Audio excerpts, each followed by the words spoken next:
आपका मस्तिष्क स्पष्ट रूप से आपके शरीर का एक बहुत महत्वपूर्ण हिस्सा है। यह आपके शरीर के सबसे बड़े अंगों में से एक है और आपके दैनिक जीवन में होने वाले प्रत्येक कार्य के लिए मुख्य नियंत्रण केंद्र है। यह चारों ओर बहुत सारी जानकारी का एक समूह है और जिम्मेदारियों की एक अंतहीन सूची है। मस्तिष्क भी आश्चर्यजनक रूप से नाजुक है।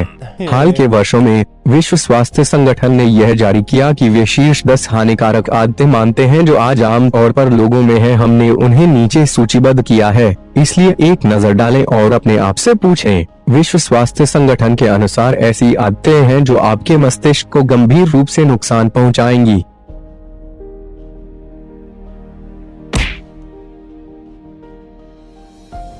नंबर 10, हमारा मस्तिष्क एक मांसपेशी की तरह है। स्ट्रेचिंग और व्यायाम करने से इसे मजबूत बनाने में मदद मिलेगी। लोगों से बात करना और बौद्धिक बातचीत में भाग लेना मस्तिष्क व्यायाम है जो समय के साथ इसकी दक्षता में सुधार करते हैं। बात करते रहो। नंबर 9, शोध से पता चलता है कि जो लोग ज्यादा या अक्सर नहीं सोचते हैं उनमें सिकुड़ के दिमाग होते हैं। इस प्रकार मस्तिष्क को बनाए रखने और विस्तार करने के लिए यह सोचना बहुत आवश्यक है। सोचने, पढ़ने और लिखने से बेहतर कामकाज के लिए मस्तिष्क को प्रशिक्षित और बढ़ाया जा सकता है और क्षतिग्रस्त होने से रोका जा सकेगा। नंबर 8, जब हम ओवरवर्क करते हैं तो हम अक्सर बीमार पड़ जाते हैं। यदि बीमारी के दौरान भी हम काम करना जारी रखते हैं तो मस्तिष्क की प्रभावकारिता एक नाटकीय हिट लेने के लिए बाध्य है। यह केवल तनाव में जोर देगा।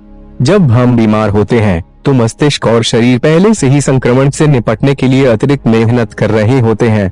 एक बीमार दिन पर काम करना केवल बोझ को जोड़ना होगा, इसलिए थोड़ा विश्राम करें, आराम करें। नंबर 7, सोते समय सिर ढका हुआ। सिर को ढककर सोने से कार्बन डाइऑक्साइड की सांद्रता बढ़ती है और ऑक्सीजन की एकाग्रता में कमी आती है, जिससे मस्तिष्क को नुकसान हो सकता है। नंबर 6, नींद की कमी सामान्य रूप से प्रदर्शन करने की मस्तिष्क की क्षमता में बाधा डालती है। यदि आपने कभी अपना घर खो दिया है या अपनी चाबियां कहीं भूल गए हैं और याद नहीं कर सकते हैं, तो नींद की कमी शायद इस अस्थायी स्मृति हानि के पीछे अपराधी है। नींद की कमी संज्ञानात्मक मुद्दों की ओर जाता है। पर्याप्त नींद के बिना मस्तिष्क की कुछ कोशिकाएं मर जाती हैं और फिर चीजों को याद रखना आपके लिए कठिन हो जाता है। खराब नींद या नींद की गड़बड़ी के कारण मनोवैज्ञानिक मुद्दे भी सामने आ सकते हैं। इसलिए सुनिश्चित करें कि आप 7 घंटे की अपनी दैनिक खुराक, साथ ही मस्तिष्क के अनुकूल नींद प्राप्त करें। नंबर 5, कौन नहीं जानता कि धूम्रपान स्वास्थ्य के लिए हानिकारक है, लेकिन धूम्रपान का सबसे अधिक दुष्प्रभाव साइड इफेक्ट यह है कि यह आपके मस्तिष्क की नसों को सिकोड़ता है। अल्जाइमर और डिमेंशिया जैसी बीमारियों की घटनाओं में धूम्रपान को भी दोषी माना जाता है। नंबर 4, इन दिनों हम जो कुछ भी खाते हैं उसमें शक्कर छिपी होती है। लंबे समय तक चीनी का अधिक सेवन हमारे शरीर की पोषक तत्वों और प्रोटीन को अवशोषित करने की क्षमता को बाधित करता है। इससे कुपोषण हो सकता है, एक ऐसी स्थिति जो मस्तिष्क के विकास में बाधा बनती है। ऐसा इसलिए है क्योंकि शरीर में रक्त प्रवाह में पर्याप्त पोषक तत्व नहीं होते हैं। इस प्रकार यह मस्तिष्क को पर्याप्त पोषक तत्व प्रदान नहीं करता है, इसके विकास में बाधा डालता है।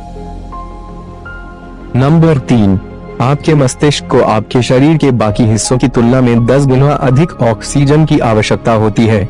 मस्तिष्क कोशिकाओं के उन अरबों में से प्रत्येक इस ऑक्सीजन का उपयोग अच्छी तरह से काम करने और अपनी चेतना को नियंत्रित करने के लिए करता है। प्रदूषित हवा जो पर्याप्त ऑक्सीजन की आपूर्ति नहीं कर सकती और अन्य हानिकारक सामग्री भी आपूर्ति करती है, इसलिए आपकी मस्तिष्क की कार्यक्षमता कम हो सकती है। नंबर 2, जो लोग जरूरत से ज्यादा खाना खाते हैं उन्हें भी दिमागी प्रॉब्लम होती है। ऐसा करने पर दिमाग में इंसुलिन बनने की प्रक्रिया बाधित होती है। इससे मोटापा, डायबिटीज और मेमोरी लॉस का खतरा होता है। नंबर 1, आजकल की इस भागदौड़ भरी जिंदगी में कई लोगों के पास सुबह के नाश्ते का टाइम नहीं होता है, मगर उनकी ये आदत दिमाग को सबसे ज्यादा नुकसान पहुंचाती है, क्योंकि नाश्ता न करने से दिमाग को कार्य करने के लिए ताकत नहीं मिलती है। लंबे समय तक ऐसी आदत रहने से ब्रेन में पोषक तत्व नहीं पहुंच पाते हैं, जिसके चलते ये ठीक से काम नहीं कर पाता है, शरीर में कमजोरी आने लगती है। Thank you for watching. Please hit the like button and subscribe to our channel.